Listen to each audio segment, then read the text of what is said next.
Hello dear students, आप लोगों को मैं अब तक पिछली क्लासेस में जो चल रही थी वहां तक मैं इलेक्ट्रोमैग्नेटिक इंडक्शन पढ़ा चुका हूं। अगर आपने नहीं पढ़ा तो आप उन्हें प्लेलिस्ट में जाके देख सकते हैं या सर्च कर सकते हैं यूट्यूब पे। टॉपिक का नाम लिख के, मेरा नाम लिख के सर्च कर दोगे तो वो टॉपिक भी आ जाएगा।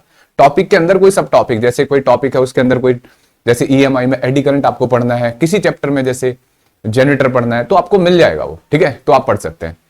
आज की क्लास के बारे में मैं आपको बताऊंगा। उससे पहले मैं आपको बता दूं कि बच्चों अभी जितने भी ये टॉपिक हैं, इन टॉपिक को कहां आपके काम आने वाले हैं, पहले आपको पता होना चाहिए कि इनका जो लेवल है वो कहां तक है। तो बच्चों इन टॉपिक्स को जो मैं पढ़ा रहा हूं इसमें एनसीईआरटी कवर है, साथ में जितने भी कॉन्सेप्ट होते हैं जो कंपटीशन लेवल पे यूज होते हैं, लेवल नेशनल लेवल पे और स्टेट लेवल पे जो एग्जाम है आपके, जैसे केवीपीवाई, नीट, जेई, इन सब एग्जाम के लिए कंप्लीट नोट्स हैं, ये कंप्लीट कंटेंट है। अब आप इसको पढ़ के फिर क्वेश्चन कहीं से भी प्रैक्टिस कर सकते हैं। और आप अगर चाहें तो टेलीग्राम या इंस्टाग्राम का मैं यहाँ पे आपको लिंक दे देता हूं, वहां पे टेलीग्राम पे जाके आप ये असाइनमेंट ले सकते हो जो इस टॉपिक से रिलेटेड है, ठीक है।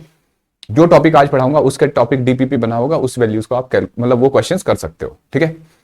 आज शुरू करते हैं बच्चों हम ऑल्टरनेटिंग करंट। आज मैं आपको पढ़ाऊंगा ऑल्टरनेटिंग करंट में RMS values, mean values of different alternating currents, average power क्या होता है और फेजर क्या होता है, ठीक है। ये तीन चीजें मैं आज आपको पढ़ाऊंगा। और ये दिमाग खुल गया आपका। इस चैप्टर में बच्चों को समझ में क्यों नहीं आता? क्योंकि इसमें थोड़ा सा मैथमेटिक्स है। अब ये मैथमेटिक्स से डरते रहते हैं बच्चे, तो आज मैं आपको थोड़ा मैथमेटिक्स भी सिखाऊंगा और ये सारी चीजें आपको सिखाने जा रहे हैं, ठीक है। तो शुरू करते हैं बच्चों। देखो देखो बच्चों, पहले थोड़ा सा आप ये समझना होगा कि व्हाट इज इलेक्ट्रिक करंट। अब सर ये तो हम पढ़ के आए है ना, rate of flow of charge.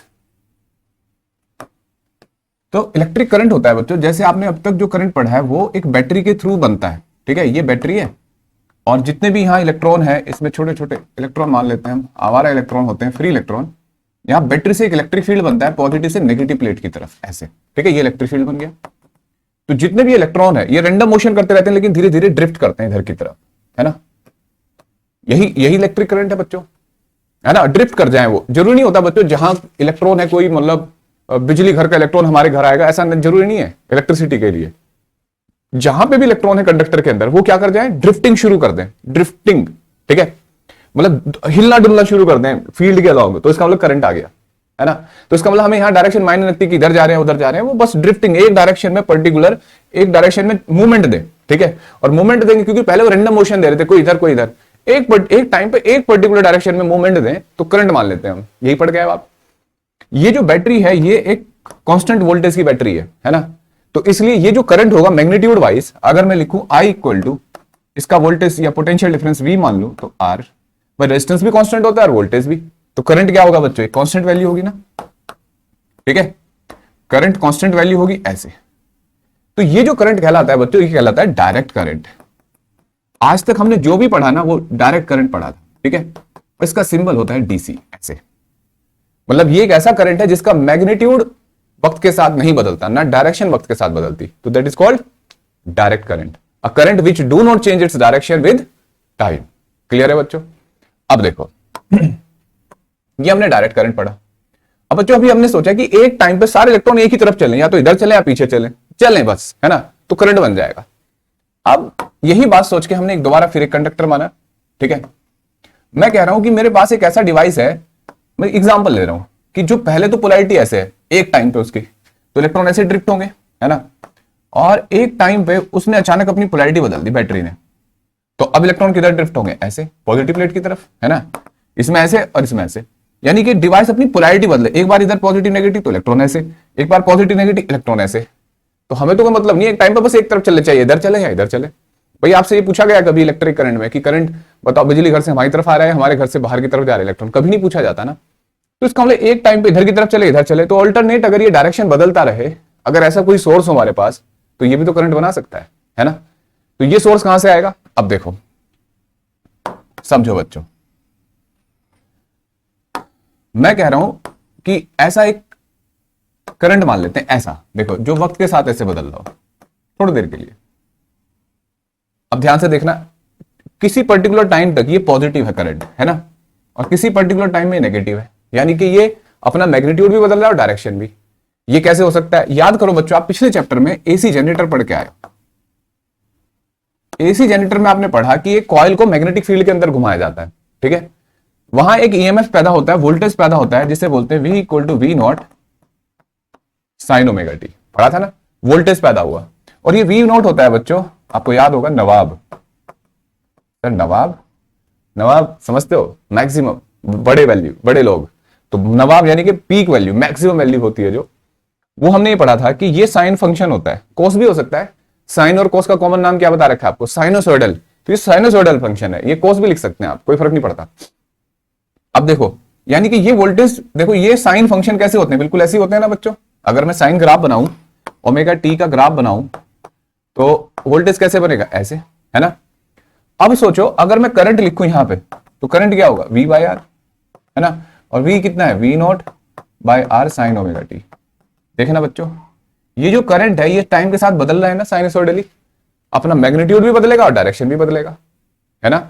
तो इसका मतलब एक ऐसा सोर्स मिल गया आपको जो अपना टाइम के साथ मैग्नीट्यूड और डायरेक्शन दोनों बदल रहा है, तो उसका करंट भी कैसा होगा, ऐसा ही होगा, वो भी अपना टाइम के साथ मैग्नीट्यूड डायरेक्शन बदलेगा। ऐसे करंट को बोलते हैं बच्चों हम ऑल्टरनेटिंग करंट। ऑल्टरनेटिंग करंट मतलब जो वक्त के साथ,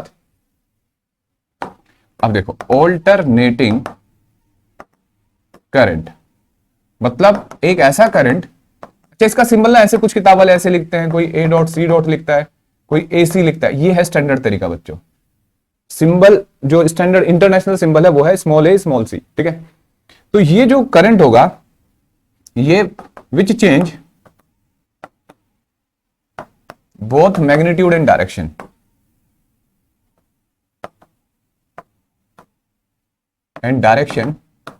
पीरियोडिकली, ठीक है, डायरेक्शन पीरियोडिकली, मतलब वक्त के साथ अपनी डायरेक्शन और मैग्नीट्यूड बदलता रहता है, जैसे ये, ठीक है। ये क्या कहलाता है बच्चों, ऑल्टरनेटिंग करंट, ठीक है। अब देखो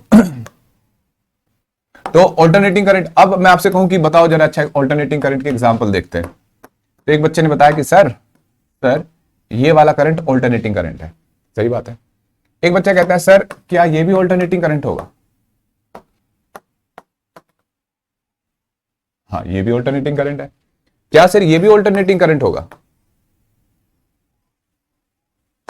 हाँ ये भी ऑल्टरनेटिंग करंट है, ठीक है। तो ये सारे ऑल्टरनेटिंग करंट है, ठीक है बच्चों। अब देखो यानी कि वक्त के साथ मैग्नीट्यूड डायरेक्शन दोनों बदल रहे हैं। तो अब हमने एक बात देखी कि बच्चों अब तक हम ये बात समझ में आई कि दो तरीके के करंट पढ़े, एक डीसी और एक एसी, है ना, और एक एसी। डीसी क्या हुआ, विच डोंट चेंज, मतलब डीसी की बात कर रहा हूं मैं, which don't change magnitude and direction, मतलब चेंज नहीं करता, और ये चेंज बोथ, है ना, मैग्नीट्यूड भी बदलता है और डायरेक्शन भी। सर कोई ऐसा भी हो सकता है कि कोई एक बदल दे, एक तीसरा करंट होता है बच्चों टीसी, याद करो, ट्रांजिएंट करंट, ठीक। ये करंट होता है बच्चों जो अपना मैग्नीट्यूड बदलता है, डायरेक्शन नहीं, ऐसे देखो वक्त के साथ घट रहा है या बढ़ रहा है, ऐसे हो सकता है। तो ये करंट ऑल्टरनेटिंग करंट नहीं है बच्चों, ये अपनी डायरेक्शन बदल रहा है, देखो मतलब मैग्नीट्यूड बदल रहा है, जिसको बोलते हैं ट्रांजिएंट करंट, ठीक है। तो ट्रांजिएंट करंट कौन कौन से हुए, ये दो ट्रांजिएंट करंट हुए, है ना। तो ओनली चेंज इट्स मैग्नीट्यूड, ठीक है, मतलब अपने मैग्नीट्यूड को बदलता है, बस डायरेक्शन सेम रहती है, ठीक है। तो ये बच्चों हमने पढ़े ऑल्टरनेटिंग करंट, डायरेक्ट करंट और ट्रांजिएंट करंट, तीन तरीके करंट होते हैं, ठीक है। सर हमारा कौन सा चैप्टर है, तो हमारा चैप्टर कौन सा है भाई, ऑल्टरनेटिंग करंट। तो ऑल्टरनेटिंग करंट पढ़ने जा रहे हैं बच्चों, देखो ऑल्टरनेटिंग करंट बच्चों वैसे तो कोई भी करंट हो सकता है, जैसे मैंने इतनी शेप दिखाई आपको, है ना, ऐसी शेप दिखाई, ये भी ऑल्टरनेटिंग करंट है, ये भी ऑल्टरनेटिंग करंट है, इस तरीके कोई भी करंट हो सकता है। लेकिन हम एक स्पेशल करंट पढ़ते हैं जिसे बोलते हैं साइनसॉइडल, जैसे ये करंट इस तरीके का जो साइन या कॉस फंक्शन हो, ऐसे करंट को हम एक स्टैंडर्ड एसी मानते हैं जो हमारे घरों में आता है, ठीक है। जो हमारे घर में आता है बच्चों इलेक्ट्रिसिटी, वो स्टैंडर्ड साइनसॉइडल ऑल्टरनेटिंग करंट होता है, ठीक है। अब देखो जैसे बेटा बहुत ध्यान से सीखना है इस चैप्टर को। अच्छा इसकी शुरुआत की जो थ्योरी है ये थोड़ा सा दिमाग आपका खोलना होगा, मैथमेटिक्स थोड़ा सा खोलना होगा, जो एक बार दिमाग में आ गया फिर ये चैप्टर बहुत इजी बन जाता है, ठीक है। तो देखो जैसे सबसे पहले मैं आपको बताऊं इट इज, ये आपको लिखना होगा, इट इज साइनसॉइडल, सारा ही लिखना होगा बेटा। अगर आपको पढ़ना है यूट्यूब से तो प्रॉपर बुक कॉपी पेन लेके बैठो और सॉल्व करो, सब कुछ समझो, अदरवाइज केवल पिक्चर रह जाती है ये। It is sinusoidal alternating current, ठीक है। और साइनसॉइडल का कॉमन नाम होता है बच्चों, साइन और कॉस का कॉमन नाम होता है साइनसॉइडल, साइन कोसाइन, है ना। इसको कैसे लिखा जाता है जैसे मैंने अभी थोड़ी देर पहले बताया था कि जो वोल्टेज होता है वो V not sine omega T ऐसा कुछ लिखा जाता है ना, जो एसी जनरेटर से पैदा हुआ। तो करंट क्या होगा बच्चों, वी बाई आर, है ना। तो V by R sine omega T, है ना।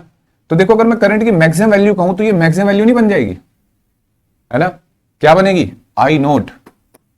तो आई नोट साइन ओमेगा टी, यानी कि ऐसे ये मिल सकता है हमें, ठीक है। I equal to I not sine omega T, ठीक है।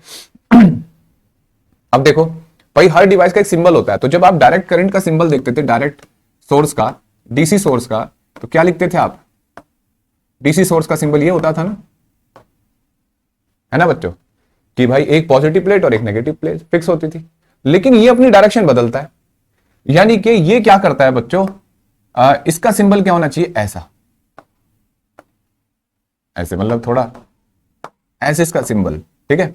ये क्या दिखा रहा है कि ये अपनी डायरेक्शन बदलेगा। हमारे जमाने में ऐसे प्लस माइनस लगाते थे, अब नया जमाना है, इतना कोई टाइम नहीं है, अब इसे ऐसे सिंबल ये बन गया, पहले ये सिंबल हुआ करता था, अब सिंपल ऐसे लिखते हैं, ठीक है।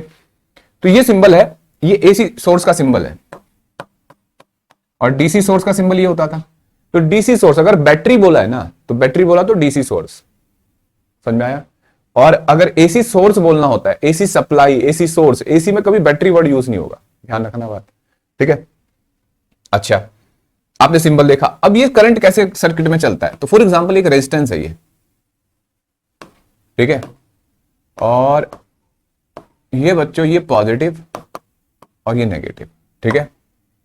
और ये करंट ऐसे आया, जब ये पॉजिटिव टर्मिनल होगा तो पॉजिटिव करंट ऐसे आता है, और फिर अगले ऑसिलेशन में फिर ये अपनी पोलैरिटी बदल लेगा, तो करंट ऐसे जाएगा, ठीक है।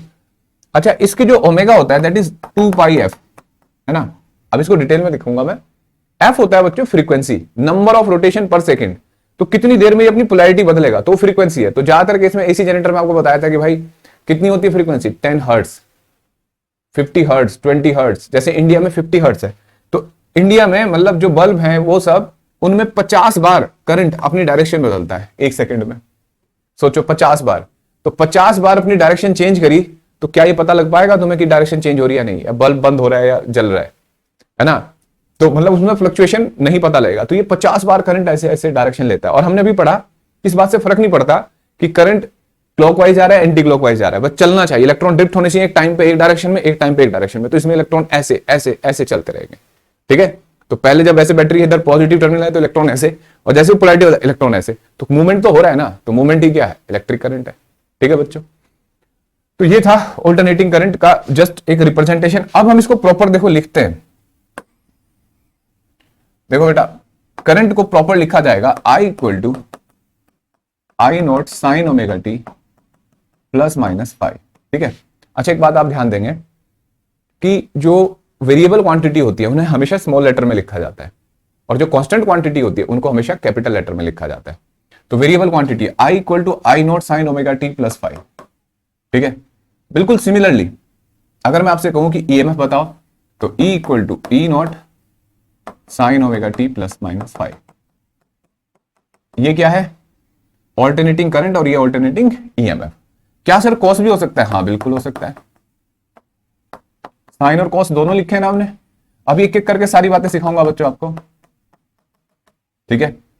और E equal to E not cos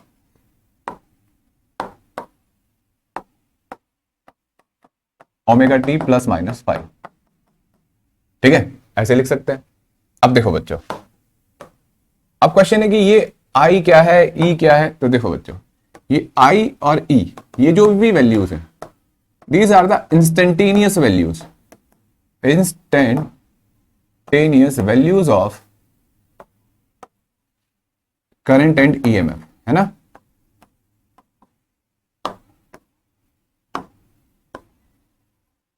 instantaneous क्या होता है किस इंस्टेंट पे कितनी वैल्यू मिली, जैसे जो टाइम की वैल्यू रखोगे उसी हिसाब से वैल्यू करंट की मिल जाएगी, जो यहाँ पे टाइम की वैल्यू रखोगे उसी से ईएमएफ की वैल्यू मिल जाएगी।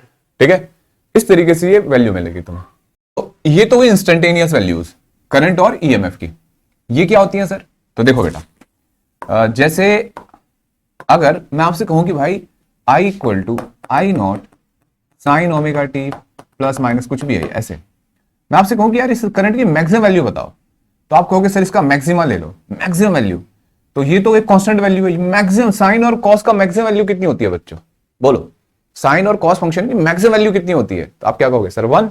तो इसका मतलब ये पूरा मैक्सिमम होके ये तो 1 हो जाता है, तो क्या बचेगा? आई नोट। तो आई नोट और ई नोट को पीक वैल्यूज बोलते हैं बच्चों। एक बच्चा कहता है सर मैक्सिमम वैल्यू बोल दें, हाँ मैक्सिमम वैल्यूज भी बोल सकते हैं, लेकिन सही वर्ड कौन सा होता है? पीक। क्योंकि आगे आने वाले चैप्टर मतलब कंसेप्ट में चैप्टर में हम ये देखेंगे बच्चों कि इनकी भी मैक्सिमम वैल्यू पूछी जाएगी, ये जो वैल्यू है किस टाइम पे ये और ज्यादा हो जाए, तो इसलिए मैक्सिमम सही वर्ड नहीं है, पीक वर्ड सही है। ठीक है, पीक वैल्यूज। अच्छा सर ये क्या है? तो याद करो बच्चों, एसएचएम में आपको सिखाया था ये सब बातें। सर एसएचएम तो कुछ भी याद नहीं है सर अब हमें, है? तो एसएचएम में सिखाए थे कि ये जो वैल्यू होती है बच्चों ओमेगा टी प्लस माइनस 5, इसको बोलते हैं बच्चों फेज। क्या बोलते हैं? फेज। सर फेज क्या होता है? तो पहले मैं मैकेनिक्स के हिसाब से सिखाता हूं, फिर आपको इजीली समझ में आएगा। जैसे ये एक पॉइंट है जहां पे मैं खड़ा हूं, मैं एक पार्टिकल हूं, मैं ऑसिलेट करूंगा, क्योंकि सारा ऑसिलेशन ही तो है भाई, साइन और कॉस तो ऑसिलेटरी फंक्शन है, पीरियोडिक फंक्शन है। तो मैं ऐसे जा रहा हूं, देखो मुझे आगे 2 कदम जाना है, तो मैं अभी यहां खड़ा हूं, फिर मैं 1 कदम चलूंगा, फिर 1 कदम और चलूंगा, है ना? तो अगर मैं यहां 1 कदम पे खड़ा हूं तो अभी मेरा फेज देखो, है ना? फिर मैं जाके ऐसे आया, मैं इस पॉइंट से 1 कदम दूर खड़ा हूं, क्या मैं सेम फेज में हूं जैसा भी खड़ा था ना? पोजीशन तो सेम है, डायरेक्शन अलग है ना? और अगर मैं यहां पे आ गया तो क्या मैं सेम फेज में आ गया जैसे इनिशियली था? तो इनिशियली मैं खड़ा था ओरिजिन पे, मीन पोजीशन पे, लेकिन मेरा मुंह उधर था, अब मेरा मुंह इधर है, तो इसका मतलब ये पोजीशन सेम हुई, डायरेक्शन सेम नहीं। अब मैं ऐसे गया, फिर वापस आया, अब देखो अब आ गया मैं सेम फेज में, और इस पॉइंट पे जहां 1 कदम आगे था मैं, अब फिर मैं उस पॉइंट पे सेम फेज में आया। तो फेज होता है मैकेनिक्स में कि ऐसा क्वांटिटी जो आपको डायरेक्शन और पोजीशन दोनों बताए कि कहां है पार्टिकल, किस डायरेक्शन में है वो, कहना आगे जा रहा है पीछे आ रहा है। बिल्कुल ऐसे करंट में क्या बताएगा? तो करंट में फेज ये बताएगा ये क्वांटिटी की उसका वैल्यू कितनी है किसी टाइम करंट की, और वो सर्किट में क्लॉकवाइज है एंटी क्लॉकवाइज, समझ रहे हो? ये डायरेक्शन का भी ज्ञान देगा। अच्छा आप हो सकता है आप लोगों को लगता हो कि सर स्केलर क्वांटिटी है करंट, उसके पास डायरेक्शन। तो बच्चों स्केलर क्वांटिटी में कहीं भी सही डेफिनेशन अगर आप पढ़ोगे किसी भी अच्छी किताब में, तो कहीं नहीं लिखा कि स्केलर के पास डायरेक्शन नहीं होती। स्केलर के पास डायरेक्शन होती लेकिन उसकी कदर नहीं होती। इस चैप्टर में आगे उसकी कदर भी है, मतलब उसकी वैल्यू नहीं थी कोई डायरेक्शन की, अब है। तो करंट किस डायरेक्शन में है या ईएमएफ, और उसकी वैल्यू कितनी है वो क्या बताएगा? फेज बताएगा। ठीक है, अच्छा अगर आप t इक्वल टू 0 पे चेक करना चाहते हो फेज, t इक्वल टू 0 पे, तो क्या बचेगा बच्चों? 5 बचेगा ना? तो 5 को बोलते हैं इनिशियल फेज। ठीक है, इसका एक और नाम होता है इपोक, इनिशियल फेज। ठीक है, t 0 कर दो तो जो इनिशियल बचा, एरा भी बोलते हैं ना, एरा, तो इनिशियल फेज। ठीक है, ये बताएगा इनिशियली करंट 0 था, ईएमएफ 0 था या नहीं था। ठीक है, कितना होगा?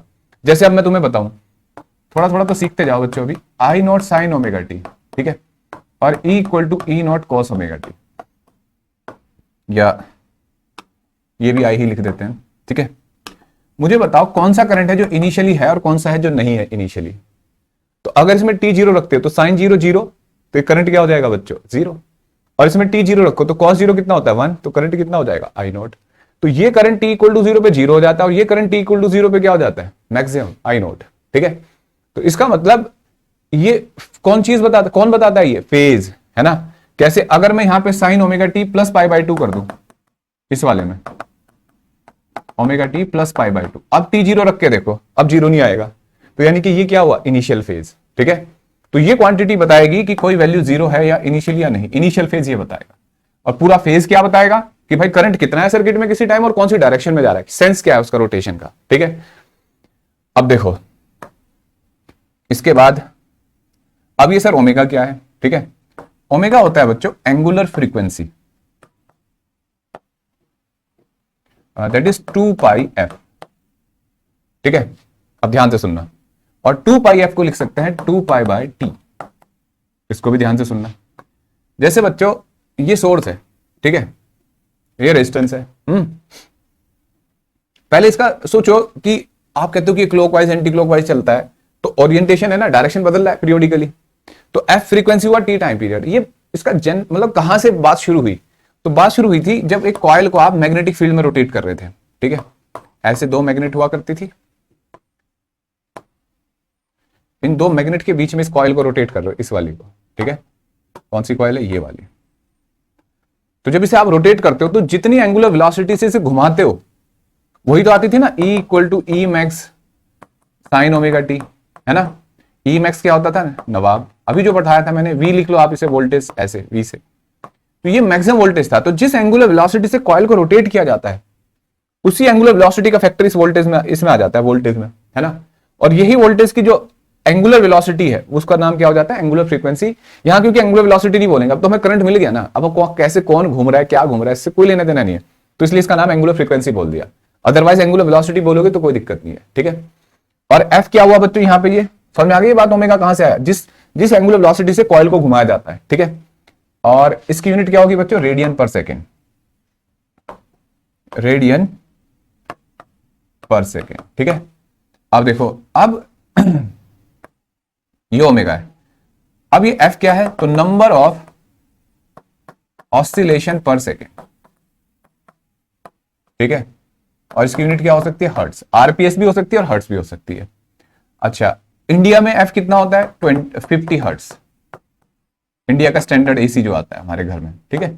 एसी बोले तो एयर कंडीशनर नहीं, ये, ठीक है, ऑल्टरनेटिंग करंट। अच्छा, अमेरिका में 60 हर्ट्ज होता है, तो ये हर कंट्री का अलग क्यों होता है, तो बेटा टेक्नोलॉजी पे डिपेंड करता है, जहां जिस कंट्री में ट्रांसफॉर्मर ज्यादा यूज होते हैं वहां फ्रीक्वेंसी कम रखते हैं। अच्छा, फ्रीक्वेंसी जितनी ज्यादा होती है ना उतना बेटर होता है ऑल्टरनेटिंग करंट, अभी बताऊंगा ये बात। तो हम हाई रखना चाहते हैं, लेकिन हमारी कुछ प्रॉब्लम है कि हम बिजली बहुत दूर बनती है, हमारे यहाँ पहाड़ों पे बनती है, नेचुरल वाटर डैम वगैरह बना के, वहां से प्लेन तक लाने में ज्यादा यूज होती है ट्रांसफॉर्मर के, तो इंडक्शन लॉस बढ़ जाते हैं, उसे कम करने के लिए रखने के लिए हम फ्रीक्वेंसी कम रखते हैं, ठीक है। ज्यादा फ्रीक्वेंसी पे लॉस बढ़ जाते हैं, अदरवाइज फ्रीक्वेंसी जितनी ज्यादा होगी उतना बेहतर है। अब देखो, ये फ्रीक्वेंसी हुई और टी हुआ टाइम पीरियड,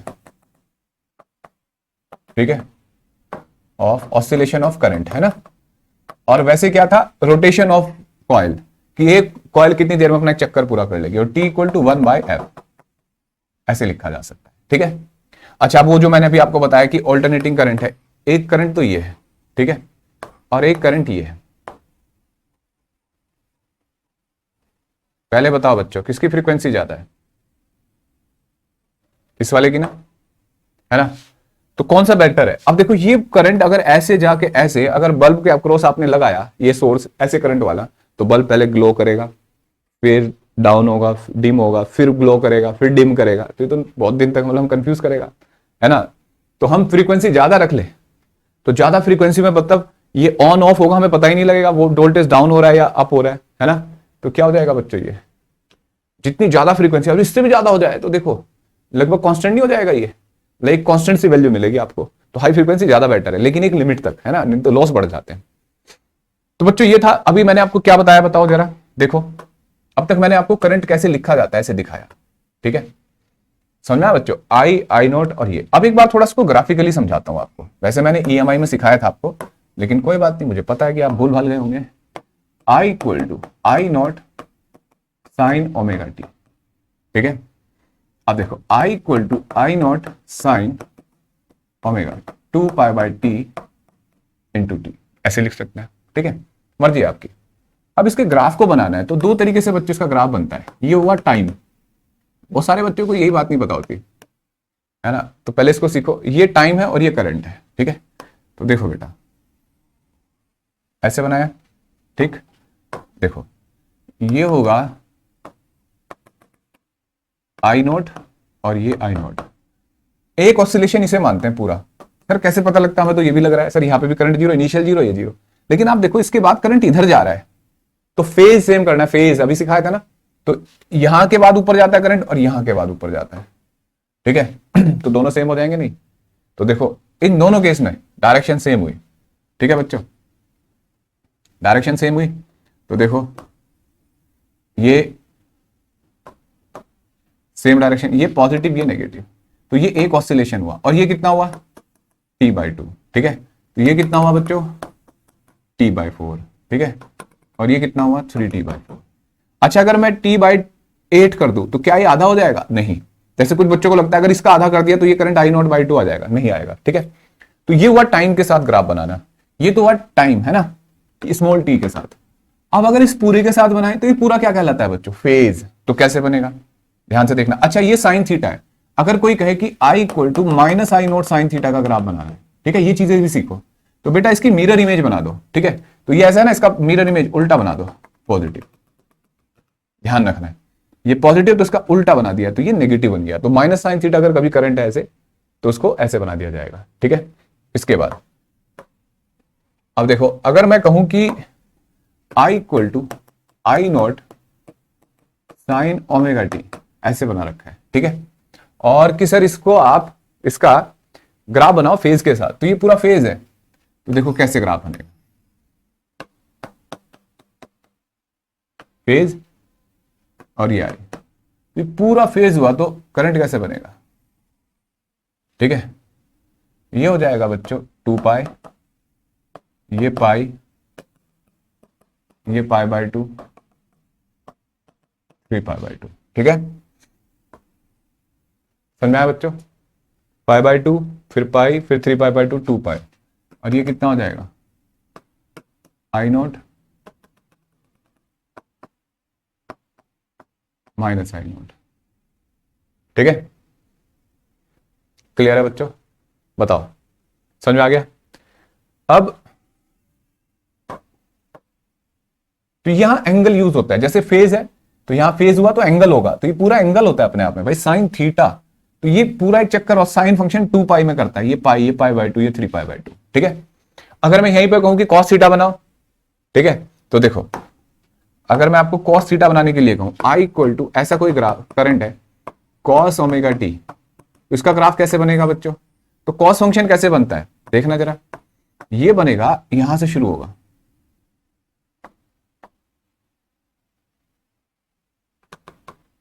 ठीक है ऐसे। तो ये कॉस फंक्शन है बच्चों, ठीक। सर कैसे, कॉस फंक्शन ना बेटा, टी इक्वल टू 0 रखो, देखो करंट मैक्सिमम हो जाएगा। और cos omega T pi by 2 रखो तो 0 हो जाएगा। फिर कॉस पाई रखो तो कॉस पाई -1 होता है तो माइनस आई नॉट, ये देखो, ठीक है। इस तरीके से कॉस फंक्शन बन जाएगा, ठीक है। और अगर उसी को टाइम पीरियड पे अगर कॉस का माइनस कॉस थीटा करना होगा तो इसकी मिरर इमेज बना दो, क्योंकि ये चीजें हैं जो बच्चों को नहीं आती। ये माइनस कॉस थीटा का ग्राफ है, ठीक है, समझ में आई बात। अच्छा अगर कोई बच्चा कहे कि सर इसका अगर टाइम होता ये है ना, फेज की बजाय टाइम, तो ये क्या कर देते बच्चों, एक ऑसिलेशन कहां तक पूरा होता है, यहां टाइम आ जाता, ये t/2, ये t/4, इस तरीके से। क्लियर है अब, तो ग्राफ भी समझ में आया। अब देखो बच्चों, अब जैसे मैं आपको छोटे छोटे क्वेश्चन से सिखाने की कोशिश करूंगा, छोटी से छोटी बात बताऊंगा भाई आपको, छोटे से छोटा लॉजिक, ठीक है, और बड़े से बड़ा लॉजिक। I इक्वल टू लिखा हुआ है 4 या 10 एम्पियर साइन 100 पाई टी, ठीक है, और ऐसे लिखा हुआ है। अब तक जो हमने पढ़ा वो पहचान के देखते हैं कि भाई क्या पढ़ा हमने अभी, ठीक है। तो आपसे पूछा है फाइंड पीक करंट, ठीक है, इनिशियल फेज, और बच्चों फ्रीक्वेंसी, है ना, टाइम पीरियड, और बस ये 2-3 चीजें, ठीक है। अब देखो बेटा पीक करंट,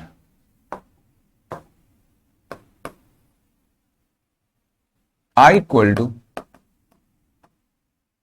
अब ऐसे सोचो क्या लिखते थे आप, omega T plus minus pi ना। तो अगर आप कंपेयर करो तो सीधे आपको पता लग रहा है, पहला पार्ट पीक करंट कितना आएगा 10 एम्पियर, है ना। और वैसे भी इस करंट की मैक्सिमम वैल्यू लो तो साइन फंक्शन का मैक्सिमम कितना होता है 1, तो कितना हो जाएगा ये 10 ही आएगा ना। पहला आंसर आ गया भाई, ये आ गया 10 एम्पियर, ठीक है।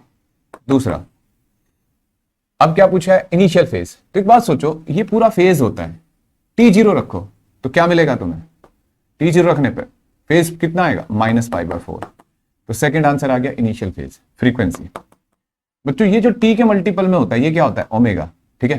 तो ओमेगा कितना है उसमें 100 पाई, और ओमेगा की जगह क्या लिख सकते हो 2πf, 100 पाई, पाई से पाई 100 से 2, f आ गया 50 हर्ट्ज, ठीक है। फोर्थ क्या पूछा है, टाइम पीरियड। टाइम पीरियड क्या होता है बच्चों, भाई 1/f 1/50 सेकेंड, क्लियर। तो 0.02 सेकेंड है ना। तो ये आ गया बच्चों टाइम पीरियड। अगर मैं आपसे कहूं कि फाइंड, एक अपनी तरफ से ऐड कर दो इसमें, find electric current at t equal to 1/200 second, ठीक है। ऐसे भी एक क्वेश्चन ऐड कर दो, क्या करोगे बच्चों, I equal to 10 sine 100 pi, t की जगह 1/200 माइनस π/4, ठीक है। तो देखो साइन ये कितना हो जाएगा बच्चों, 100 से ये π/2 माइनस π/4, साइन कहां रह गया, देखो है ना, ऐसे लिखेंगे। अब देखो यहां साइन 90 माइनस थीटा क्या होता है बच्चों, माइनस थीटा है ना, 10 साइन माइनस π/4, ठीक है। तो ऐसे लिखा हमने, ये +4 हो जाएगा बेटा, और 10 साइन π/4 कितना होता है, 10/√2, ठीक है। समझ में आ गया बच्चों। तो इस तरीके से ये हमने वैल्यू कैलकुलेट करी, एक फॉर्मूला देख के कि हमें सिंपल वैल्यू पूछी गई है ना। अब बच्चों यहां एक बात आ रही है समझ में कि यार ये करंट तो वक्त के साथ बदलता रहता है। अगर मैं आपसे कहूं कि इसे एमीटर से लगा दो या वोल्ट मीटर से, तो रीडिंग कैसे मिलेगी, है ना। भाई जो एमीटर है, एमीटर में करंट मीजर होता है। देखो अब हम चैप्टर के बेसिक पार्ट पे हैं कि एमीटर जो होता है बच्चों, एमीटर में करंट अगर आप भेजोगे, ये ऑल्टरनेटिंग करंट भेज दिया और आप सोचो कि वैल्यू मिलेगी, तो ये 50 हर्ट्ज के आसपास है, ठीक है। तो एमीटर का कंसेप्ट क्या होता है, करंट जाता है किसी कॉइल में, ठीक है। तो वो कॉइल में करंट जाएगा, तो एक बार कॉइल एक डायरेक्शन में टॉर्क लगेगा, घूमने की कोशिश करेगी, अचानक वो डायरेक्शन बदलेगा। तो सोचो वो तो इतनी तेज डायरेक्शन हो रहा है कि उसे मोमेंटम ही नहीं बन पाएगा उसका, है ना। तो इसका मतलब अगर ये करंट आपने एमीटर वोल्ट मीटर जो आप पढ़ के आए हो, डीसी एमीटर और डीसी वोल्ट मीटर, उसमें डाल दिया ये ऑल्टरनेटिंग करंट, तो मेजर नहीं कर पाएगा, ठीक है। तो फिर क्या करें सर, तो इसे मेजर करने के लिए हम दूसरे इंस्ट्रूमेंट यूज करते हैं, एसी एमीटर और एसी वोल्ट मीटर, उनको बोलते हैं हॉट वायर इंस्ट्रूमेंट।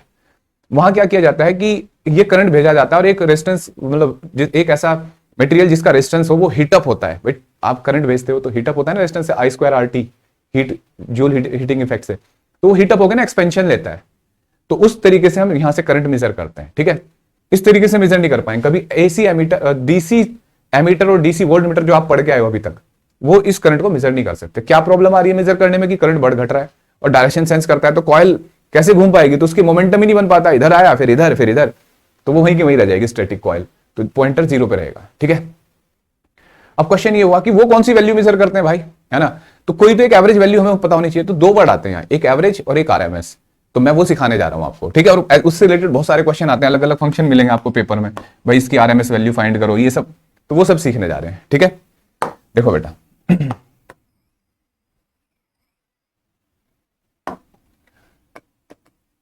देखो पहले मैं आपको एवरेज सिखाने जा रहा हूं, एवरेज करंट।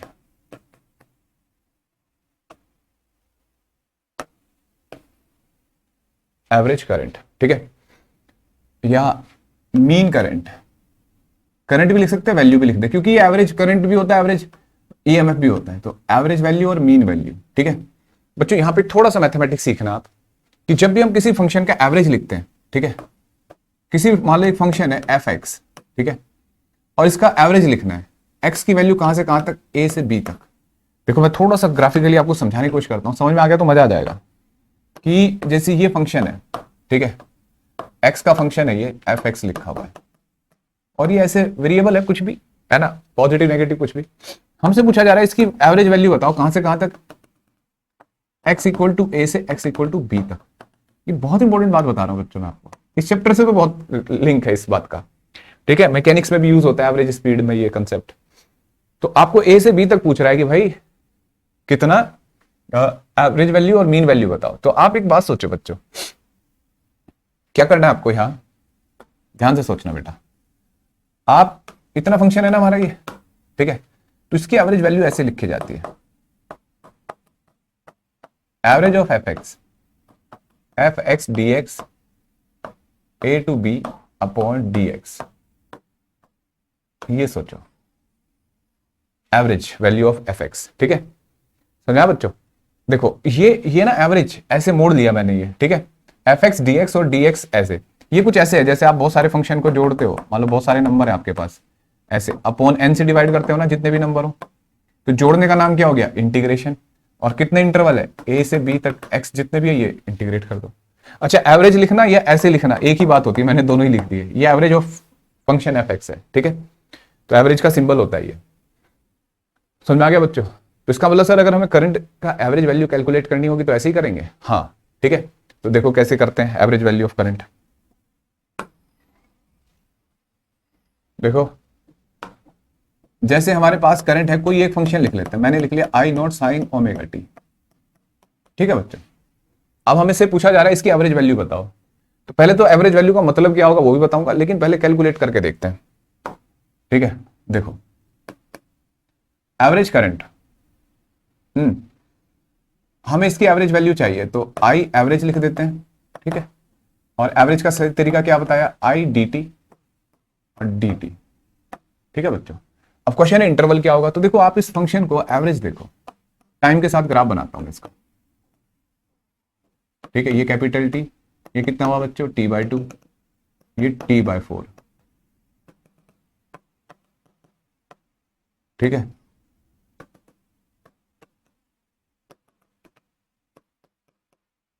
ये माइनस आई नोट, क्लियर है। अब देखो आई डी टी और ये डी टी ऐसे, तो देखो सोचो कहां से कहां तक, अगर आप इस पूरे फंक्शन का एवरेज ले लो यहां से लेके बच्चों यहां तक, ऐसा कर लिया तो जीरो आ जाएगा एवरेज। हमेशा याद रखना साइन और कॉस का पूरे एक साइकिल में एवरेज जो होता है ना बच्चों, आप कभी भी देखो जोड़ के जीरो आएगा, क्योंकि जितना प्लस उतना माइनस, तो जितनी पॉजिटिव वैल्यू माइनस में जोड़ोगे जीरो नहीं आ जाएगा। ऐसे ये आज से याद कर लो, एवरेज ऑफ कॉस थीटा ये भी जीरो, और average of sine square theta आप करके देखना 1/2 आएगा, और ऐसी average of cos square theta is always 1/2, हम करके भी देख लेंगे कहीं पे। मतलब ये ध्यान रखना है हमेशा कि average value of sine theta और कॉस थीटा जीरो होती है, और साइन स्क्वायर थीटा और कॉस स्क्वायर थीटा की वैल्यू 1/2 होती है, ठीक है। अब देखो ये जीरो और ये t/2, ठीक है। हम एवरेज जो लेंगे केवल इस इंटरवल का लेंगे, अगर इसका एवरेज यहां तक ले लिया तो जीरो आएगा, ठीक है। और एक बात ध्यान रखनी है कि जो एवरेज वैल्यू यहां से यहां तक आएगी वही एवरेज इतने की आएगी, लेकिन टोटल एवरेज नहीं ले सकते। इस फंक्शन का एवरेज भी इतना ही होगा, इसका भी इतना ही होगा, सिमेट्रिकल है ये, लेकिन पूरे का एवरेज ले लिया तो जीरो बनेगा भाई, ठीक है। तो हमेशा जब भी सिमेट्रिकल फंक्शन हो तो आप कोशिश करिए कि आधे हिस्से का ही एवरेज लिख लो, ठीक है। अब देखो जीरो से t/2, ठीक है बेटा। अब देखो I not sine omega T D t, ठीक है, जीरो से t/2, जीरो से t/2 डी टी। अब आपके दिमाग में आएगा कि सर इसका एवरेज जीरो कर दो, एवरेज ये पूरे साइकिल के लिए लिखा गया, ये जो लिखा है आधे साइकिल के लिए लिखा, आधे साइकिल के लिए तो हम सॉल्व करेंगे, ठीक है। तो देखो बेटा इधर से चलते हैं, आई नॉट बाहर आ गया, साइन 2π/t मैंने इसको ऐसे लिख लिया डी टी, जीरो से t/2, ठीक है, और जीरो से t/2 डी टी। अब देखो जब इंटीग्रेशन होता है साइन के एक्स होता है तो उसका इंटीग्रेशन में आई नॉट अपॉन 2π/t, ठीक है, और डी टी का इंटीग्रेशन कितना होता है बच्चों, t/2 sign 2π/t D T, ऐसे लिखेंगे। और कहां से कहां तक, जीरो से t/2, ठीक है, समझ में आया बच्चों। t से t उड़ा दो, एक 2 से 2 उड़ा दो, ठीक, समझ में आया ना। ये इंटीग्रेशन साइन के एक्स का इंटीग्रेशन कितना होता है बच्चों, बोलो 1/k cos के एक्स। अच्छा ये ओ मैंने जल्दी ये भी कर दिया ना इंटीग्रेशन, इसका करना था, हाँ ये भी लिखा नहीं। तो देखो माइनस कॉस 2π/t है ना, और जीरो से t/2, ठीक है बेटा। अब देखो मैं इसको आगे साफ कर देता हूं। अब देखो जरा minus I not by pi, ठीक है, minus I not by pi, फिर यहां t/2 रखो, तो cos two pi by T into T by to minus cos zero, T से टी ऐसे, minus I note by pi cos pi minus cos zero.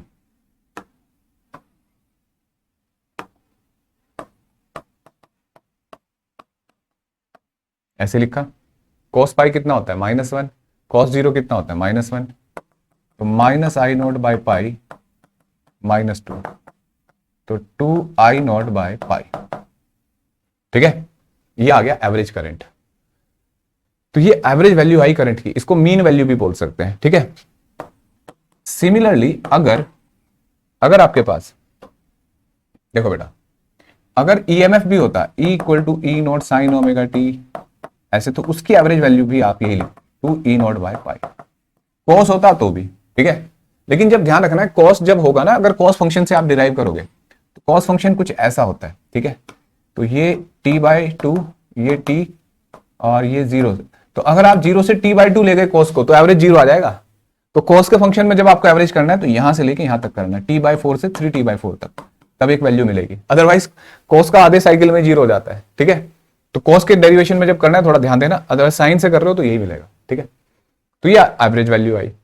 अब इसकी एक डेफिनेशन भी बनती है जो आपको तब समझ में आएगी जब मैं सर्किट पढ़ा रहा हूँ, लेकिन डेफिनेशन जरूर याद रखनी है।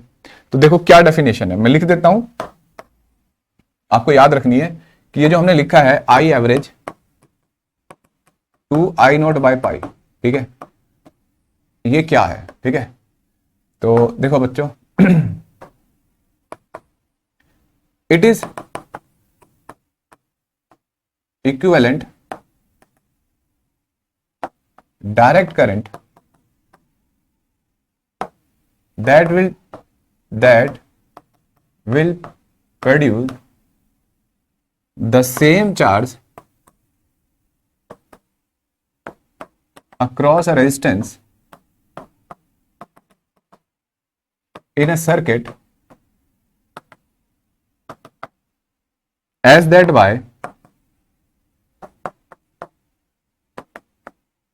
an alternating current AC in same time। ठीक है, मतलब अब इसको प्रूफ तो करना बाद की बात है। मतलब अगर मैं ये करंट है, ये डीसी करंट किसी रेजिस्टेंस में भेजूं, ठीक है, कितना है 2i0/पाई, मैं कह रहा हूं कि ये करंट की वैल्यू है, डीसी करंट मान लीजिए, तो इसमें जो चार्ज भेजेगा तो चार्ज होगा डेल्टा क्यू। ठीक है, अगर मैं इसकी बजाय एक एसी सोर्स लगाऊं, ठीक है, एसी सोर्स है, तो वो भी करंट, मतलब ये करंट भी उतना ही चार्ज भेजे सेम टाइम में, कितना डेल्टा क्यू इस रेजिस्टेंस के क्रॉस, तो that value is called equivalent direct current. ठीक है, तो ये बच्चों हमने इसकी डेफिनेशन पढ़ी। क्लियर है बच्चों? तो ये डेफिनेशन अब क्लियरिटी कैसे आएगी, अब आएगी जब हम सर्किट पढ़ रहे होंगे। अभी आपको लिख लेनी है और याद भी करनी है। ठीक है, और जब समझ में आ जाएगी तो इजीली याद भी हो जाएगी। लेकिन अभी भी हमें एक यार प्रॉब्लम हो रही है कि सर एक बात बताओ कि जैसे अगर मान लो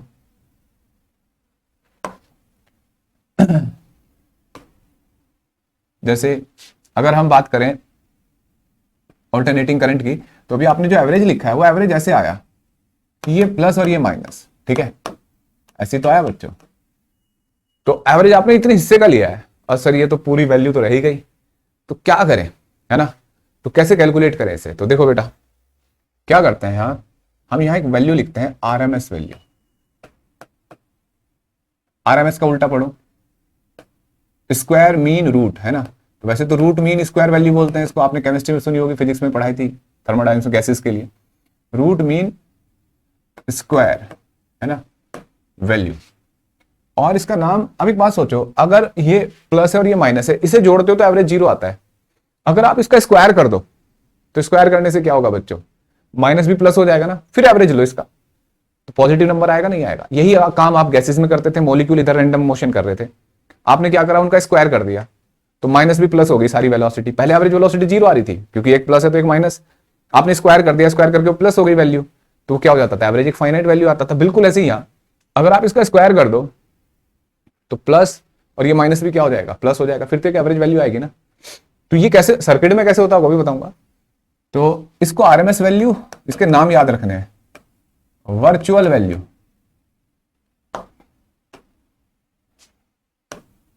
आरएमएस वैल्यू, वर्चुअल वैल्यू, और भाई इफेक्टिव वैल्यू, ठीक है, और रेटिंग।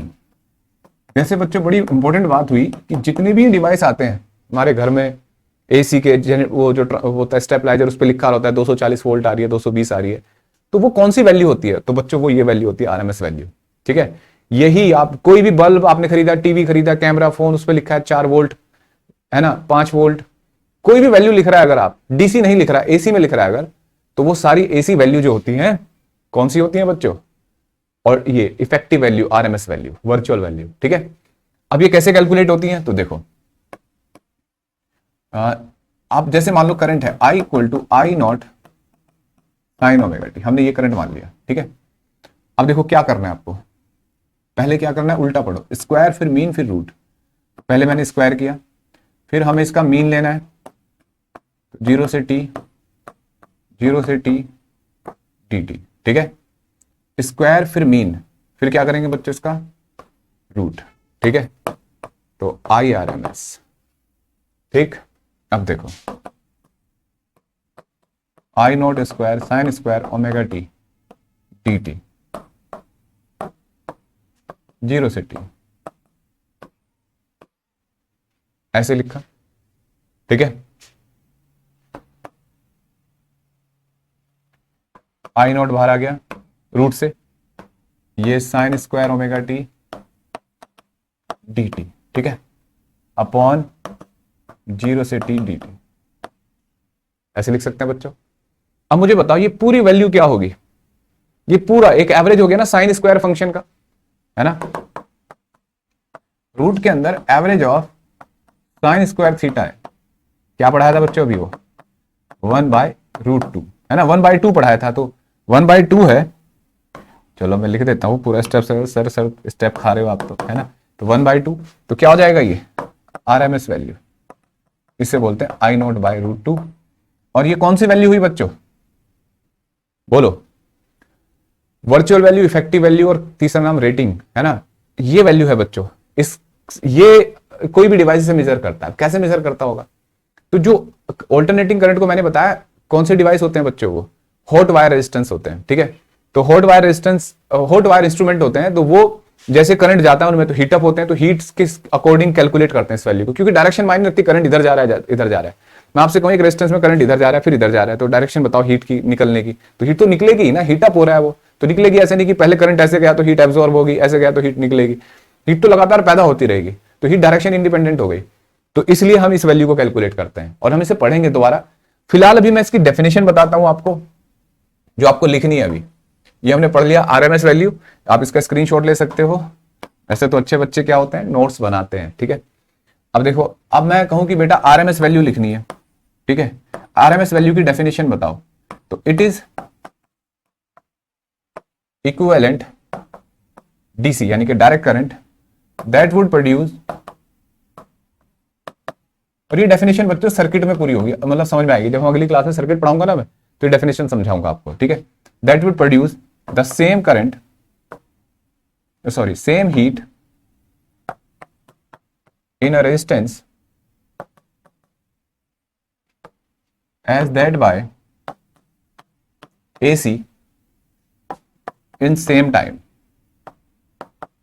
ठीक है बेटा। ये आरएमएस करंट की डायरेक्ट डेफिनेशन आई, ठीक है। अब बिल्कुल एक छोटा सा क्वेश्चन देखते हैं, छोटा सा बिल्कुल, ताकि आपको क्लियर हो। ये डेफिनेशन तो याद रखनी है बच्चों। एक क्वेश्चन देता हूं मैं तुम्हें, I इक्वल टू लिखा हुआ है 2 साइन 100 पाई टी। पता लगा आपसे ऐसे क्वेश्चन नहीं होते, फिर बहुत बेइज्जती की बात है ना। जैसे आपसे पूछा जाए कि बेटा इसमें फाइंड पीक करंट, ठीक है, दूसरा मीन करंट, तीसरा आरएमएस वैल्यू, ठीक है, आरएमएस करंट। तो पीक करंट कितना आप देख के बता सकते हो। अब तो I equal to I not sine 100 pi t, ठीक है। तो आई नोट कितना हो जाएगा बच्चों, 2, है ना, कंपेयर कर लो। अब आपको पूछा जा रहा है मीन करंट, तो मीन करंट क्या पढ़ा है आपने, 2 आई नोट बाई पाई, तो 2 आई नोट कितना हो जाएगा, 2 बाई पाई, यानी कि 4 बाई पाई, ठीक है। फिर आपसे पूछा जा रहा है आरएमएस करंट, क्या पढ़ा है अभी, आरएमएस करंट कितना होगा बच्चों, आई नोट बाय रूट टू, ठीक है। तो 2/√2 कितना हो जाएगा, √2। ये क्या आ गया बच्चों, आरएमएस करंट, ठीक है। ये आरएमएस वैल्यू आ गई करंट की। बोलो बेटा, क्या अब अगर आप ये करंट मैंने फाइंड कर दिया, सारी वैल्यू आपको बता दी। अब इस केस में अगर मैं थोड़ा सा एक और चीज सिखाना चाह रहा हूं आपको, जैसे मान लो ये टाइम के साथ ग्राफ बनाया मैंने, कौन से करंट का, I equal to I not sine omega T, that is 2π/t into small T. ये करंट है, ठीक है। और इसका हमने ग्राफ बनाया ऐसे बच्चों, ठीक है। तो ये कैपिटल टी, ये t/2, ये t/4 और ये 3t/4, ठीक है। और बच्चों ये माइनस आई नॉट और ये प्लस आई नॉट, ठीक है बच्चों, ऐसे। अब क्वेश्चन ये है कि भाई t/4 पे तो पता लग गया आपको, find the current at time t equal to t/8। t/8 कहां होगा, बिल्कुल ही मिड पे होगा ना ऐसे। तो जैसे कुछ बच्चों लगे सर आई नॉट यहां तक है तो ये आधा आई नॉट बाई 2 हो जाएगा, तो चेक करते हैं। तो कैसे चेक करना है, i equal to I not sine 2π/t और t की जगह क्या रखोगे, t/8, ठीक है। t से t कट गया और ये हो जाएगा आई नॉट साइन π/4, ठीक है। साइन π/4 कितना होता है बच्चों, साइन 45, दैट इज 1/√2, ठीक है। तो करंट की वैल्यू कितनी हो गई, आरएमएस। यानी कि आरएमएस वैल्यू कहां होती है, एग्जैक्ट ऑल्टरनेटिंग करंट की जो इंस्टेंटेनियस वैल्यू है वो एग्जैक्टली आरएमएस वैल्यू के बराबर कब होती है, जब टाइम t/8 होता है, ठीक है, आई नॉट बाई √2। अब हमें एक डाउट और भी आ रहा है कि यार वो टाइम क्या होता है जहां पे करंट आधा हो जाता है अपने का, है ना। तो ऐसे कभी क्वेश्चन आ जाए करंट पीक वैल्यू का हाफ हो गया, 1/4 हो गया, तो ऐसे कैसे करते हैं कैलकुलेट। और ये एसएचएम में भी सिखाया था आपको कि पोजीशन इतनी है वहां टाइम बताओ। तो आई की जगह क्या रखोगे बच्चों, बोलो। मैं कह रहा हूं कि जहां करंट आधा हो जाएगा वो टाइम कितना है, तो आई नॉट बाई 2 आई की जगह रख दिया, आई नॉट, ठीक है, sine 2π/t into T, I not sine not cut गया, 1/2 sign 2π/t into small T, क्या हो जाएगा बच्चों, sign 2π/t into small T कितना है, 1/2। इसका मतलब ये कितना रहा होगा भाई, साइन 30 डिग्री होता है ना 1/2, तो ये पूरा 2π/t इंटू टी। 30 डिग्री को क्या लिखते हैं बच्चों, π/6 लिखते हैं ना, है ना। पाई से पाई कट गया, t इक्वल टू कितना आ जाएगा, t/12। तो करंट आएगा, मतलब t/12 पे जो करंट होगा वो आधा होगा, तो यानी कि यहां कहीं t/12 होगा और यहां करंट कितना होगा बच्चों, आई नॉट बाय 2, ठीक है बच्चों। तो इस तरीके से हमें बात पता लग रही है ना, कि t/12 पे करंट कितना होगा, t/8 पे। ऐसे कभी भी कोई वैल्यू पूछे तो आप इसका यूज करोगे एक्सप्रेशन का, ठीक है। ऐसी कोर्स में पूछ सकता है। अब मजेदार क्वेश्चन कब आता है कि जब कुछ भी फंक्शन देके आपको पूछेगा कि इसकी आरएमएस वैल्यू बताओ, ठीक है। चांस है इस क्वेश्चन के, ये एग्जाम्पलर में भी है, हर जगह है। तो ऐसे क्वेश्चन दिखा रहा हूं मैं, आए भी हैं प्रीवियस ईयर में। देखो बेटा, पहले एक लॉजिक समझो। जैसे मैं तुम्हें एक क्वेश्चन दिखाता हूं, तुमने, हाँ ये बात सीखना, ये सबसे इंपॉर्टेंट बात बता रहा हूं मैं अभी तुम्हें। जैसे भी ये करंट था, ठीक है, ये साइन फंक्शन था, और जब तुमने आरएमएस वैल्यू ली तो पूरा एवरेज लिया यहां, मतलब पूरे का आरएमएस वैल्यू ली टी तक, है ना। क्या किया था, I² dt अपॉन dt और 0 से t और 0 से t, ठीक है। ऐसे केस में अगर देखो ये सिमेट्रिकल है, ऊपर भी पॉजिटिव, ऊपर पॉजिटिव और नेगेटिव, बिल्कुल सिमेट्रिकल है ना करंट, जितना ऊपर पॉजिटिव उतना ही नेगेटिव है। अगर आप इसका आरएमएस वैल्यू कैलकुलेट करो आधे साइकिल के लिए, ठीक है, तो भी यही आएगा, मतलब 0 से t/2 तक और t/2 तक करके देखना, सेम आएगा वही आई नॉट बाई √2। तो जब भी आपको ऐसा क्वेश्चन मिले कि जो सिमेट्रिकल है, तो उसके आधे साइकिल तक भी कैलकुलेट कर लोगे तो आंसर सेम आएगा, ठीक है। अब जैसे क्वेश्चन दिखा रहा हूं मैं, जैसे ये क्वेश्चन है बेटा,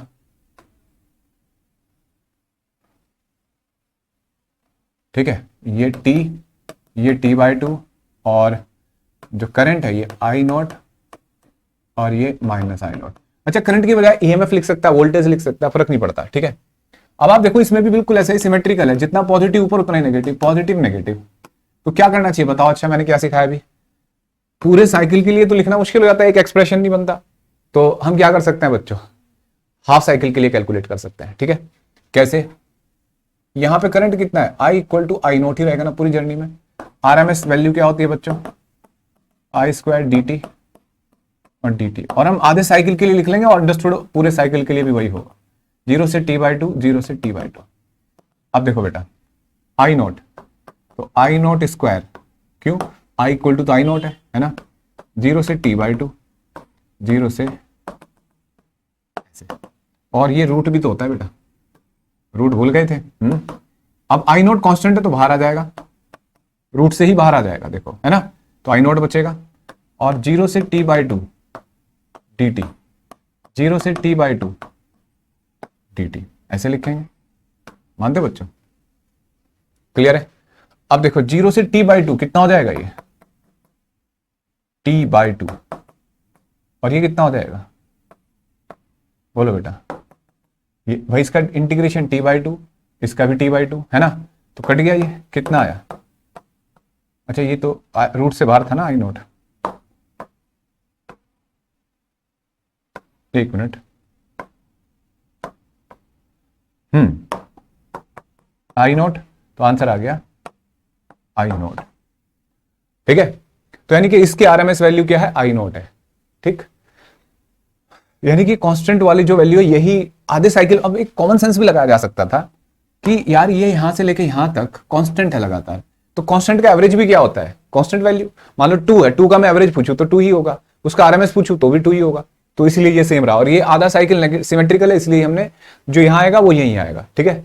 अब अगर इसी क्वेश्चन को बच्चों थोड़ा दूसरे तरीके से देखा जाए, मतलब दूसरा केस बनाया जाए बिल्कुल ऐसे ही तरीके से कि ये करंट है ऐसे और ऐसे और ऐसे, ठीक है, देखना ये करंट है। अब आपसे पूछा जा रहा है कि बताओ भाई इसकी आरएमएस वैल्यू बताओ, ठीक है, और ये आई नोट है। अब तुम इस ग्राफ में देखो, इसमें सिमेट्रिकल नीचे उतना नहीं है, ये जैसे पॉजिटिव है, ये पॉजिटिव, ये पॉजिटिव, और यहां जीरो, और तो इसका एक ऑसिलेशन कहां तक माना जाएगा, कैपिटल टाइम टी, ये होगा, ये टी, ये टी, यहां से जहां शुरू होगा, ठीक है। तो इस केस में आप ऐसा नहीं कर सकते बच्चों, इस केस में आपको पूरे साइकिल का ही एवरेज लिखना होगा, ठीक है। तो कैसे, देखो क्या होता है फॉर्मूला, आई स्क्वायर डी टी, 0 से टी, 0 से टी डी टी, ठीक है, ऐसे लिखा, आई आर एम एस कितना हो जाएगा भाई, ये हो जाएगा, आई नोट कॉमन ले लिया हमने,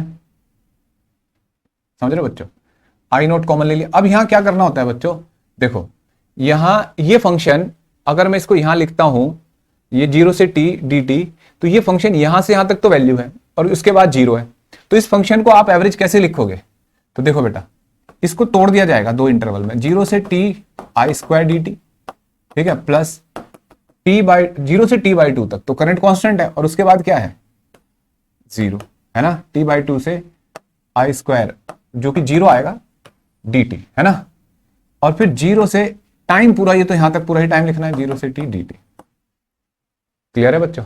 अब देखो, आप देखो ये यहां से लेके यहां तक तो करंट 0 है ना, तो इसकी वैल्यू क्या हो जाएगी 0, और ये हो जाएगा 0 से t/2, समझ रहे हो भाई, 0 से t/2 है ना ये, तो ये यहां से लेके यहां तक तो करंट है, आई कितना लिखा जाएगा, आई नोट स्क्वायर dt, और आगे कितना करंट है 0, तो ये टर्म 0 हो गया, छोड़ दो उसको, है ना, तो 0 से 2 dt। अब देखो बेटा आई नोट बाहर आ जाएगा, ठीक है, और dt 0 से t/2, 0 से t dt, आई नोट ये कितना हो जाएगा बेटा, हाँ सोचो, 0 से t/2 dt कितना आ जाएगा, ये t/2 आ जाएगा ना, अपॉन, और dt का कितना हो जाएगा t से t कट गया, आई नोट बाय √2, ठीक है। तो ऐसे केस में जब सिमेट्रिकल नहीं होता तो पूरे साइकिल का ग्राफ लिखा जाता है, सिमेट्रिकल होता तो आधे भी कर लेते, जैसे पिछला क्वेश्चन था, क्लियर है। एक क्वेश्चन और करके देखें ऐसा, है ना, तो ये आई नोट बाय √2 आ गया। देखो बच्चों अब जैसे ये क्वेश्चन है,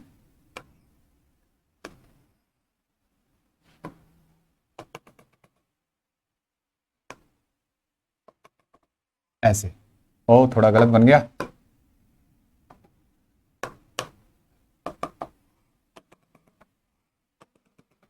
ऐसे, ठीक है।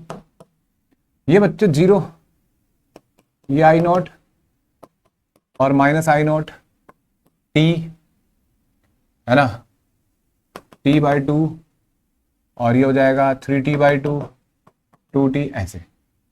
इस फंक्शन को देखो बच्चों, ठीक है। अच्छा, आपको ये डॉटेड लाइन कंफ्यूज कर रही है तो कोई बात नहीं, इसको ऐसे बना लो इस तरीके से, ठीक। बहुत रेयर क्वेश्चन नहीं मिलेंगे, मतलब आपको एकदम मुश्किल क्वेश्चन कभी नहीं देगा, लेकिन इस तरीके क्वेश्चन से उम्मीद करता है कि टीचर आप बना पाओ। एवरेज भी पूछ सकता है, आरएमएस के बजाय एवरेज भी पूछा जा सकता है, लेकिन अब देखो, आपने देखा कि यार बिल्कुल सिमेट्रिकल है, प्लस माइनस, यहाँ माइनस है ना, ये प्लस ये माइनस, तो सीधे यहीं तक कैलकुलेट कर लो, वही आंसर आ जाएगा उसी से, है ना। तो देखो बेटा, हमने लिखा पहले तो इसकी इक्वेशन, अब देखो थोड़े डॉक्टर लोग डर जाएंगे, सर हमारे पास तो उतना मैथ्स नहीं है, ऐसे डरना नहीं है। ये y equal to M X वाली लाइन है, देखो जो ओरिजिन से गुजरती है, कौन सी लाइन होती है बच्चों, y equal to M X ना, और m क्या होता है, स्लोप, है ना, m होता है टेन थीटा। तो मुझे बताओ, ये हो जाएगी i equal to slope into time t, है ना, t के साथ ग्राफ बन रहा है ना करंट का, और स्लोप होता है टेन थीटा, तो ये थीटा कितना हो जाएगा बच्चों, टेन थीटा इंटू टी, और टेन थीटा कितना होगा, y upon x, I not by t by two, यानी कि 2i not by t. Current आ गया, बोलो, ओ इंटू टी, है ना, तो ये आ गया, देखो y equal to M X, current और टाइम में रिलेशन आ गया। अब तुम्हें क्या करना है, आरएमएस वैल्यू, तो आरएमएस वैल्यू का formula root integration I square D T और डी टी। बताओ कहां तक लिखना है, जब ये सिमेट्रिकल है तो आधे साइकिल तक ही लिख दो, तो 0 से t/2, 0 से t/2, ठीक है। अब देखो बेटा, आई नोट कितना हो जाएगा, ये 4i note square T square by capital T square D T upon 0 से t/2, t/2, ठीक है, ऐसे लिख सकते हैं। समझ में आ रहा है बच्चों। अब देखो इसको कॉमन लेते हैं, ये यहां से 4i नॉट बाई टी, बेटा स्क्वायर है ना, 4 के से स्क्वायर कॉमन ले लेंगे, और अंदर बचेगा 0 से t/2 I square D t, sorry t square D t, ये t है ना, अपॉन 0 से t/2 डी टी, ठीक है। अब थोड़ा सा ऊपर चलते हैं इसे, अब देखो ये हो जाएगा 2i not by T, T square का कितना होगा बच्चों, टी क्यूब बाय 3, है ना, और 0 से t/2 अपॉन ये कितना हो जाएगा, t/2, तो 2 से 2 कट गया, है ना, और ये 2 ऊपर जाएगा, नहीं अभी नहीं, गलत है, ये रूट से बाहर है ना दोनों, ऐसे लिखा, कुछ नहीं कटा अभी भाई, कैलकुलेशन है थोड़ी सी, देखा करो और समझा करो मेरे साथ, और कोई गलती हो जाए तो कमेंट बॉक्स में लिख दिया करो कि सर ये कैलकुलेशन गड़बड़ हो गई। ये कितना हो जाएगा बेटा, 1/3 बाहर आ गया, ये हो जाएगा t/2 का होल क्यूब -0, और ये t/2, ठीक है। देखो बेटा यहां से एक t/2 पूरा कट गया, ठीक है, और 2 की पावर 3 8 होता है, तो देखो 2i नोट बाई टी, ये ऊपर बचेगा 1/3 टी स्क्वायर बाई 4, समझ रहे हो क्यों, t/2 क्यूब से काट देगा ना। अब देखो क्या होगा, यहाँ ये 2 इस 4 से कट जाएगा, कैसे, रूट के अंदर है, और ये t इससे कट जाएगा क्योंकि ये स्क्वायर है, रूट के अंदर है, क्या बचेगा, i नोट बाय √3, ठीक है। तो इसकी वैल्यू आई, RMS value i not by √3। इस तरीके से सॉल्व करना है बच्चों क्वेश्चन को, ठीक है। अब तुम्हें क्वेश्चन लगेगा कि सर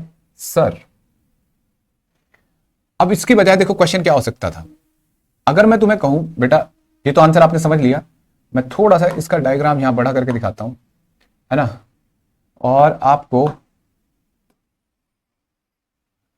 इसी डायग्राम में, ठीक है, एक चीज समझाता हूं कि अगर इसकी बजाय डायग्राम यहां से ये वाला हिस्से से शुरू होता और ऐसे होता, और फिर मैं पूछता, ये वैल्यू सेम होती i नोट बाई 2, ये माइनस i नोट, तो इसका आंसर भी सेम होता, ध्यान रखना, इसका आंसर भी सेम होगा। क्यों, क्योंकि आप ऐसे सोचो कि यार ये वही तो फंक्शन है, यही तो लाइन है ना, तो इसको आगे खिसका दिया। अब जैसे कैसे पता लग रहा है ये बात, जैसे आपने साइन थीटा लिखा था, साइन थीटा का ग्राफ बनाया था, ठीक है, ये वाला, और इसकी वैल्यू आरएमएस वैल्यू और कॉस की आरएमएस वैल्यू, अगर कॉस होता तो भी सेम बोली है मैंने, ठीक है, साइनसोइडल फंक्शन की। और कॉस का बनाना ग्राफ कैसा बनता है, यहां से शुरू होता है ऐसे, तो उसको साइन और कॉस में क्या होता है, 90 डिग्री का डिफरेंस होता है, तो इधर खिसक जाता है ग्राफ। तो ये वही तो है, आप करके देखना, इसका आंसर भी सेम आएगा। ठीक है, समझ में आया बात, इसका आंसर भी क्या आएगा, सेम आएगा। अच्छा, ये तो मैंने आरएमएस सिखाया। एवरेज में क्या करते हैं, बस यहां क्या करते हैं, रूट हटा देते, आई डी टी लिख देते, है ना, 2i0/t इंटू डी टी, ऐसे सोल्व करते तो कुछ आता है एवरेज भी। और पूरे का एवरेज जीरो आएगा, ध्यान रखना, प्लस माइनस करोगे तो आरएमएस कभी जीरो नहीं आता ऐसे, है ना। तो इस तरीके से आपने इतने तरीके के ग्राफ देखे, ठीक है, समझ में आया बच्चों। अब कई बार एक्सप्रेशन लिख देगा और उस एक्सप्रेशन से पूछेगा कि करंट का ग्राफ बताओ, ठीक है। जैसे मैं कुछ एग्जांपल देता हूं आपको, जैसे ये क्वेश्चन है, I equal to I1 sine omega T plus I2 cos omega T. ये कुछ स्टैंडर्ड बुक्स में, एचसी वर्मा में ऑब्जेक्टिव है शायद, इस तरीके से कुछ बुक्स में ये स्टैंडर्ड दे रखा है, साइन और कॉस लिख दिया। इसमें पूछ रहा है आरएमएस वैल्यू, तो कुछ नहीं है, कैलकुलेशन है, फाइनल कैलकुलेशन समझ में आ जाएगी तो आप आंसर समझ लेना। क्या करना है बच्चों, एवरेज वैल्यू आई स्क्वायर डी टी, एवरेज नहीं आरएमएस वैल्यू पूछी जा रही है, ठीक है, इसकी आरएमएस वैल्यू पूछी जा रही है हमसे। तो आई आरएमएस, आरएमएस का और क्या नाम होता है बच्चों, आई स्क्वायर डी टी। अच्छा, आपको टेलीग्राम में लिंक दिया जाएगा, उससे असाइनमेंट ले सकते हो इस चैप्टर का, ठीक है, ध्यान रखना है बच्चों। अब देखो आई स्क्वायर डी टी, जीरो से टी डी टी, काफी लंबी कैलकुलेशन जाएगी इसकी, लेकिन घबराते नहीं है बच्चे। तो देखो इसका integration I1 sine omega T plus I2 cos omega T का होल स्क्वायर डी टी, ठीक है, जीरो से टी और जीरो से टी डी टी, ठीक है बच्चों, ऐसे लिखा। अब देखो थोड़ा सा इसको वेरीफाई कर लेते हैं, मतलब सॉल्व कर लेते हैं इसी फॉर्म में, ठीक है। आप देखो 1/t अंडर रूट, ठीक है, ये बनेगा बच्चों I1 स्क्वायर ए प्लस बी का होल स्क्वायर, ओपन करो, sign square omega T, I2 square cos square omega T plus 2I1 I2 sign omega T cos omega T, ठीक है, और dt, इस पूरे का dt, ठीक, जीरो से टी तक टाइम पीरियड जो भी है, अपॉन, वो तो हो गया, मतलब वो तो हमने टाइम यहां लिखा हुआ है, ठीक है। अब तुम देखो बेटा 1/t है ना, जीरो से T I0 square I1 square sine square omega T D T. आपको ऐसा लगेगा बहुत बड़ी कैलकुलेशन है, ऐसा नहीं है, डरना नहीं है इससे, ठीक है, लगेगा आपको ऐसा, लेकिन डरना मना है। देखो अपॉन टी, मैं क्या कर रहा हूं बच्चों, सबको अलग अलग लिख रहा हूं, ऐसे ही I2 square sine cos square omega T D T, zero से टी अपॉन टी, ठीक है। फिर देखो ये है 2 sign A cos B, 2 sign A sine B, sorry 2 sign A cos A, है ना, या 2 साइन थीटा कॉस थीटा, ये 2 देखो इधर, तो क्या बन जाता है, साइन 2 थीटा, तो ये बन जाएगा I1 I2 sine 2 omega T D T, zero से टी अपॉन टी, ठीक है बच्चों। अगर आप वैसे देखना चाहो कि भाई पूरा प्रॉपर उसी फॉर्म में लिखूं मैं, तो देखो मैं क्या कर रहा हूं, एक और चीज ध्यान दो, मैं इस I1 स्क्वायर को बाहर लिख लेता हूं, इसको I2 स्क्वायर को बाहर लिखूंगा, जैसे यहां, तो जैसे I1 स्क्वायर था, ठीक है, मैंने इसको यहां लिख लिया I1 स्क्वायर, यहां पे मैंने लिख लिया I2 स्क्वायर, ठीक है, थोड़ा साफ सा लिख दूं, अच्छा, ये हो जाएगा, फिर साइन लिख दिया, कॉस है ये, कॉस स्क्वायर ओमेगा टी, ठीक है। और जो टी था ना, ये टी, इसको ऐसे लिख देते हैं ताकि अच्छा लगे आपको देखने में, जीरो से टी डी टी, जीरो से टी डी टी, समझ रहे बच्चों। अब देखना जरा ये क्या हुआ बच्चों, क्या हुआ, ये क्या है और ये क्या है।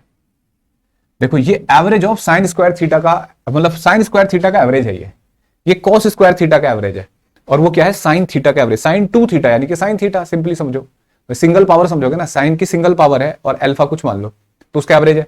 तो हमने पढ़ा था अभी average of sine square theta या कॉस स्क्वायर थीटा क्या होता है, 1/2, लेकिन average of sine theta only कितना होता है 0। तो ये पूरा टर्म 0 हो गया, ठीक है। ये पूरा टर्म कितना आ जाएगा 1/2। ये पूरा टर्म कितना आ जाएगा 1/2। तो सर सॉल्व भी करना नहीं पड़ा, तो डायरेक्ट लिख दिया सर आपने, तो बहुत ईजी हो गया। हाँ बच्चों ये हो जाएगा, देखो I1 का स्क्वायर, पिक दिस है, I1 स्क्वायर दिख रहा है आपको, और ये हो गया 1/2, तो 1/2 प्लस इसका कितना हो जाएगा I2 स्क्वायर अपॉन 2। क्या आ गया बच्चों I1 square plus I2 square upon 2। ये RMS वैल्यू आ गई, ठीक है बेटा। इस तरीके से ऐसे स्टैंडर्ड सा केस है ये बहुत अच्छी अच्छी किताबों में दे रखा है, तो इसलिए डायरेक्ट आप याद भी कर सकते हो इस आंसर को कि ये इस तरीके से आपने सॉल्व कर लिया, ठीक है। अब मैं आपको एक क्वेश्चन देता हूं कि अगर यही क्वेश्चन ऐसे आता, ये आप सॉल्व करके दिखाओगे, I1 plus I2 sign omega T, ठीक है। इसकी RMS वैल्यू आप बताओगे और कमेंट बॉक्स में लिखोगे, ठीक है। देखते हैं कौन बच्चा सॉल्व करेगा, फिर मैं आपको अगली वीडियो में इसका आंसर बताऊंगा, ठीक है, नेक्स्ट वीडियो में। अब देखो बेटा, इस तरीके से हमने बहुत सारे क्वेश्चन किए भाई, ये है ना। अब हम क्या करेंगे, नेक्स्ट क्वेश्चन की तरफ, टॉपिक की तरफ बढ़ रहे हैं। नेक्स्ट टॉपिक है हमारा फेजर। सर ये क्या होता है? देखो बेटा, हमें ना ये जो अल्टरनेटिंग सर्किट है, करंट सर्किट है, ये इनमें केवीएल लग जाएगा। एसी सर्किट में केवीएल लगता है, लेकिन बहुत मुश्किल हो जाता है केवीएल लगाना, ठीक है। मतलब मुश्किल हो जाता है सर्किट सॉल्व करना। तो यहाँ एक इजी मेथड से, जैसे फेजर आप एसएचएम में पढ़ाए होंगे आपको कंपटीशन के क्वेश्चंस टीचर ने, तो फेजर मेथड से बड़े इजी हो जाते हैं क्वेश्चन। तो यहाँ सारे सर्किट फेजर से सॉल्व करे जाएंगे। तो मैं आपको फेजर सिखा रहा हूँ पहले। अब फेजर क्या होता है सर, अभी समझेंगे। पहले मैं आपको छोटी सी बात बताऊं, अगर आपने करंट ऐसे लिखा है I equal to I not sine omega T, इसका क्या मतलब होता है बच्चों कि करंट ऐसे बनाया आपने, तो अगर ये साइनोसॉइडल फंक्शन है तो ये 2 पाई, ये पाई, और ये पाई/2 है ना, और ये 3 पाई/2। लेकिन अगर आपने कॉस फंक्शन बनाया I equal to I not cos omega T, तो वो कैसे बनेगा बच्चों? कॉस फंक्शन कैसे बनता है? ठीक है, ये कॉस फंक्शन है, ये भी I नॉट होगा, ऐसे माइनस I नॉट होगा नीचे, ऐसे तो बनता है बच्चों। ये यहाँ मैक्सिमम है, ये यहाँ इस तरीके से, तो एक कॉस हो गया, ये येलो वाला, और ये व्हाइट वाला साइन फंक्शन। देख के समझ में आ रहा है ये फेज है। अब मैं कह रहा हूं कि बच्चों आपको जब हमने 11th में पढ़ाया था तो बताया था कि वेक्टर 3 तरीके के होते हैं। एक होते हैं सीधे वेक्टर, एरो से दिखाई देते हैं, और वो एरो बेंट नहीं होता, सीधी लाइन से दिखते हैं। दूसरा वेक्टर बताया था मैंने प्लेन से, जिसे एरिया वेक्टर बोलते हैं, प्लेन सरफेस पे दिखाते हैं। तीसरा होता है घूमने वाला वेक्टर, ठीक है, एक रोटेटिंग वेक्टर जो किसी भी टाइम पे अपने प्रोजेक्शन से साइनोसोडल वैल्यू देता है, अपने प्रोजेक्शन से साइनोसोडल वैल्यूज देता है, उसको बोलते हैं बेटा कौन सा वेक्टर? Phasor vector. कैसे सर? देखो बेटा कितनी इंटरेस्टिंग बात है ये। जैसे ये मैंने 2 लाइनें खींच ली, आप एक्स वाई कुछ भी बोलो इनको, मैंने कोई प्लॉट नहीं किया कि इधर टाइम है इधर कुछ है, बस ऐसे 2 लाइन खींची है, ठीक है। मैंने यहां एक एरो बनाया और इसकी लेंथ जो है, ठीक है, लेंथ ऑफ एरो की जो लेंथ है वो इसकी पीक करंट जो होता है ना, जैसे ये करंट है तो इसकी पीक वैल्यू I नॉट है, उसके बराबर ले ली, ठीक है। एक होता है एंगल, ये वाला, ठीक है। ये एरो मैं कह रहा हूं एंगुलर वेलोसिटी ओमेगा से घूम रहा है। मान लो बच्चों कितनी वेलोसिटी से घूम रहा है? एंगुलर वेलोसिटी ओमेगा से, ठीक है। तो अगर इसकी जो टिप है ये, अगर मैं इसका मोशन देखूं तो एक सर्कुलर मोशन कर रहा होगा ना टिप इसकी, बोलो बेटा कर रही होगी ना, ऐसे सर्कुलर मोशन कर रही होगी इसकी टिप, इस तरीके से, पॉइंट P मान लो उसको, ठीक, आपको याद भी आ रहा होगा। और t इक्वल टू 0 पे मैं कह रहा था एरो यहां है, अब ये टाइम t पे यहां पहुंच गया और एंगुलर वेलोसिटी ओमेगा से घूम रहा है, तो कितना एंगल घूमेगा बताना जरा। थीटा इक्वल टू क्या होता है बच्चों? स्पीड इनटू टाइम होता है ना। तो मुझे बताओ किसी टाइम पे थीटा ओमेगा टी के बराबर हो गया, इसका इस एक्सिस पे m लिख दिया मैंने, ये प्रोजेक्शन हुआ ना, वे किसी वेक्टर को प्रोजेक्ट करते हैं ना इधर, OM, ये कितना होगा बताओ जरा। कितना होगा बच्चों? cos ओमेगा टी, यानी कि cos theta I not by OM, ठीक है, गलत बोल दिया OM बाय I नॉट, तो OM कितना आ जाएगा? I नॉट cos थीटा, और cos थीटा कितना है बच्चों? cos omega T. ये होता है प्रोजेक्शन। ये जो OP वेक्टर है ना, ये I नॉट, इसका प्रोजेक्शन है एक्स एक्सिस पे। और अगर मैं इसका इधर एक प्रोजेक्शन ये ले लूं ON, तो कितना होगा बच्चों? इसके बराबर ना PM के, और ये वैल्यू कितनी होगी I not sine theta, that is ये। तो ये लेंथ भी तो ओ एन भी तो आई नॉट साइन ओमेगा टी हो गई ना।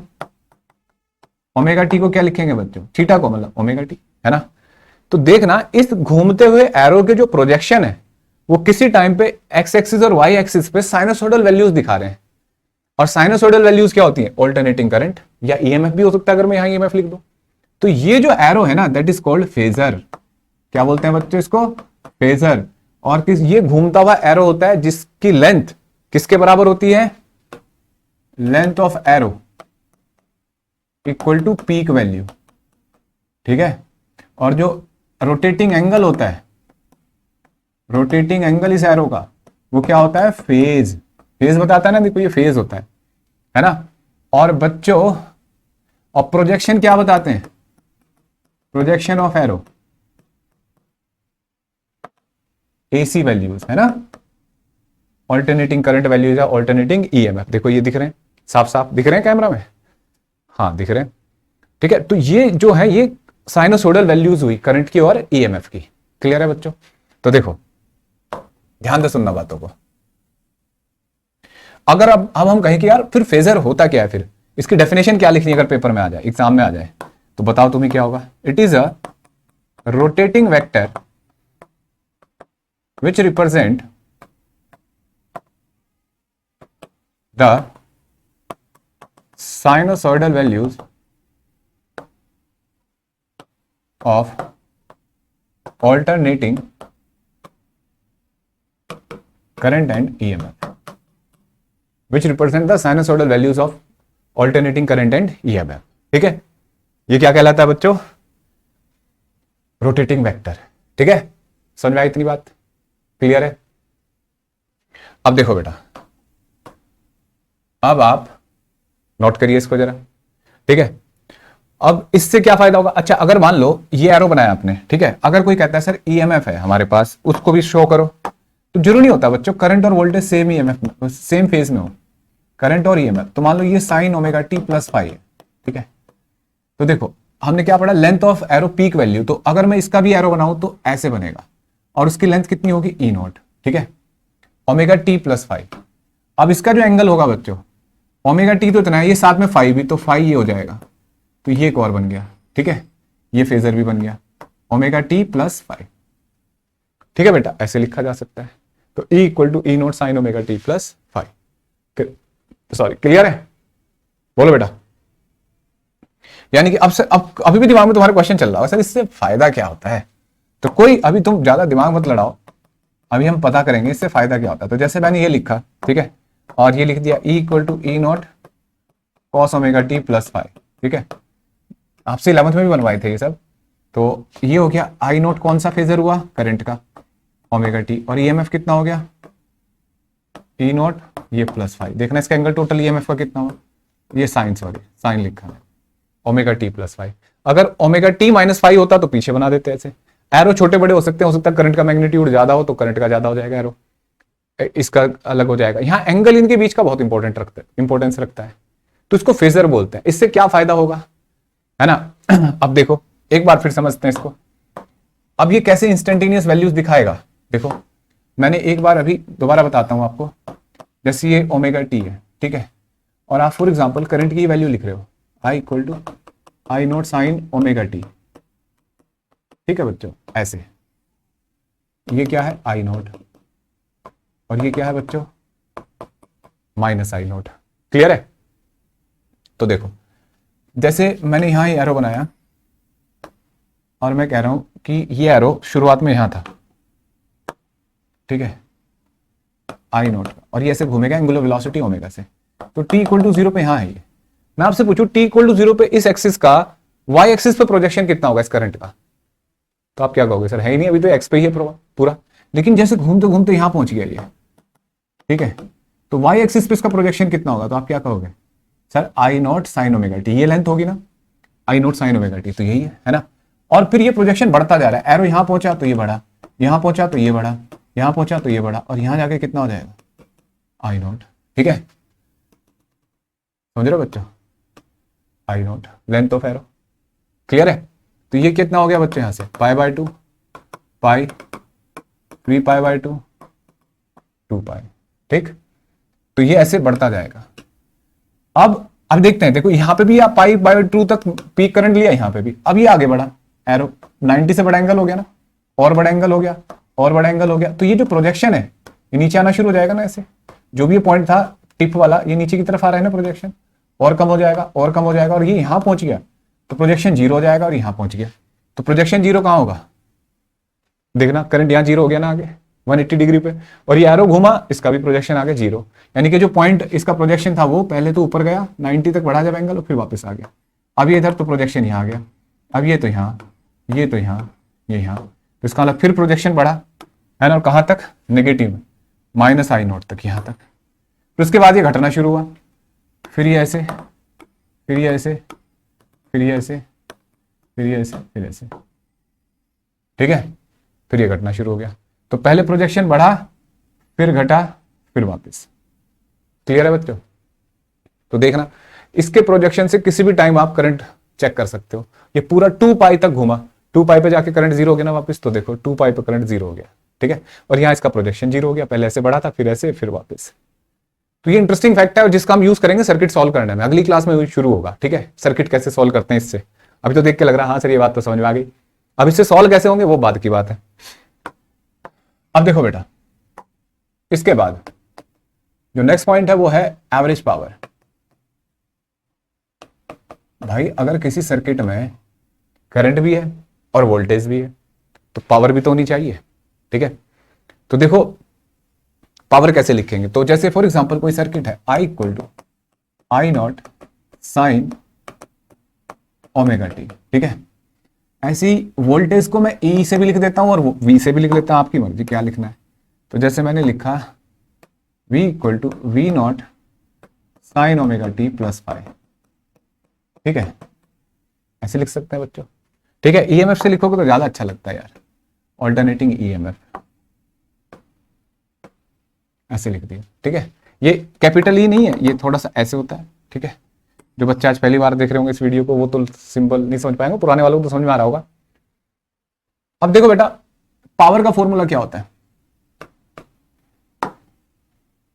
पावर होता है EMF इंटू करंट, है ना, वोल्टेज इंटू करंट। तो E not I not sine omega t और sine omega T plus five, मानते बच्चों, ऐसे लिख सकते हैं। अब देखो और समझो भाई, जैसे अगर मैं आपसे कहूं ये तो इंस्टेंटेनियस पावर हुई, इंस्टेंटेनियस पावर हुई ये तो, है ना। आपसे पूछा जाए एवरेज पावर बताओ, तो एवरेज पावर क्या होगी बच्चों, जैसे अभी एवरेज का लिखा है फंक्शन, ये इंस्टेंटेनियस पावर है, इंस्टेंटेनियस, है ना। तो एवरेज पी डी टी, और पूरे साइकिल के लिए एवरेज ले लो, हमें नहीं पता है सिमेट्रिकल अनसिमेट्रिकल है, ऐसे, ठीक है। अब देखो बेटा, अब इसका पूरे फंक्शन के लिए एवरेज लिखना है, ठीक है। तो बच्चों अब देखो मैं यहां वैल्यू रखता हूं, ठीक है।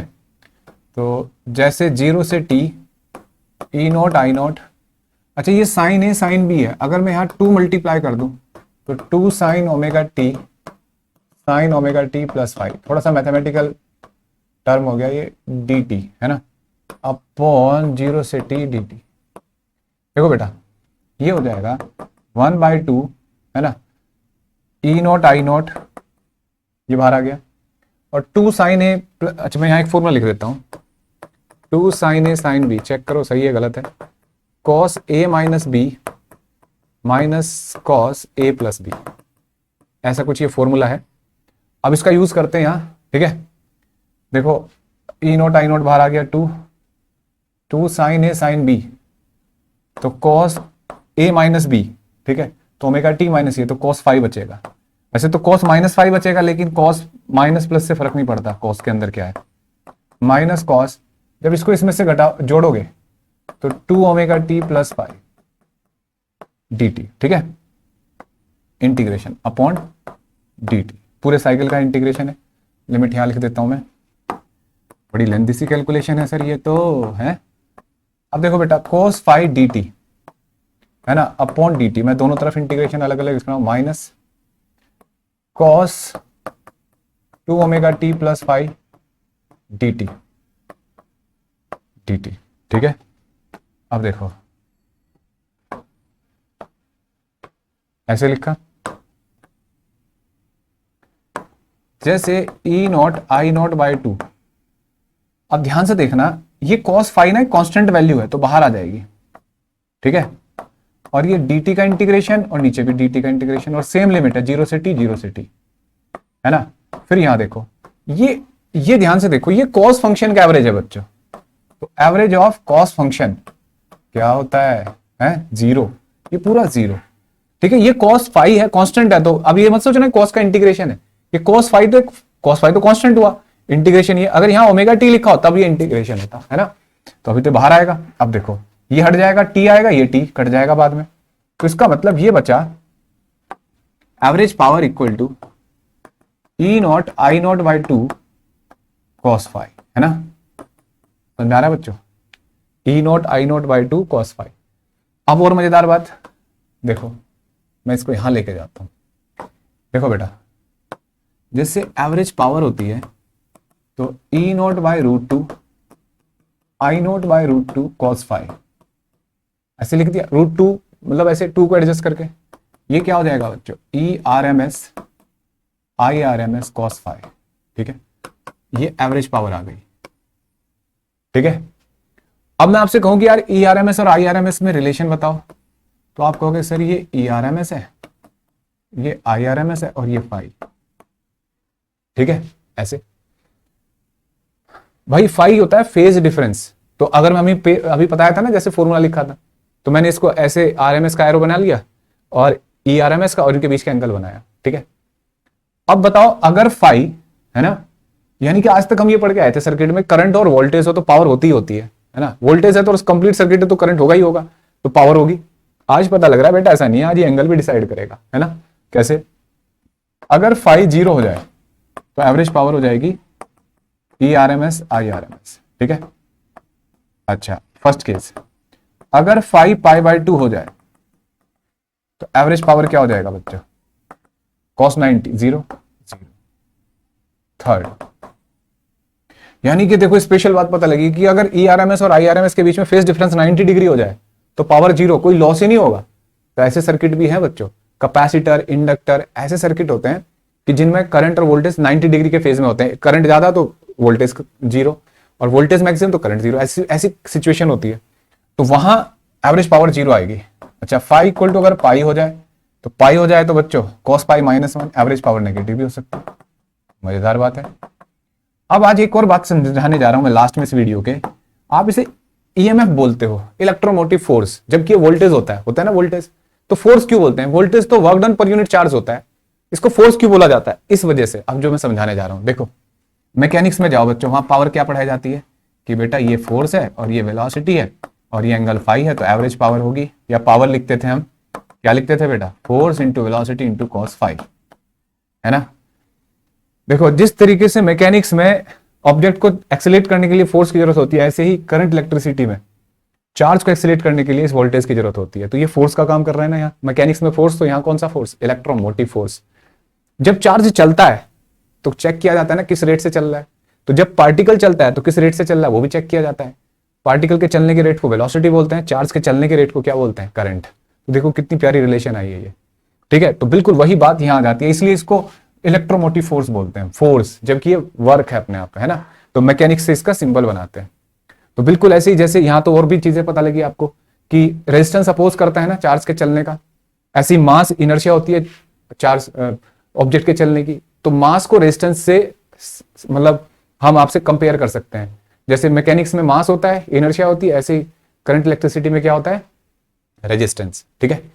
तो बच्चों आज हमने एवरेज पावर पढ़ी और मैंने सारे आरएमएस वैल्यू, वर्चुअल वैल्यू, ये सारी जो कैलकुलेशन वाली थ्योरी थी आज की क्लास में कंप्लीट कर दी। जो नेक्स्ट वीडियो आपकी आने वाली है, सेकंड वीडियो आज आएगी या कल सुबह, उसमें मैं आपको पढ़ाऊंगा electric circuit, AC circuit, electric circuit कितने तरीके के होते हैं, resistive circuit, inductive circuit, capacitive circuit, ये सब, ठीक है।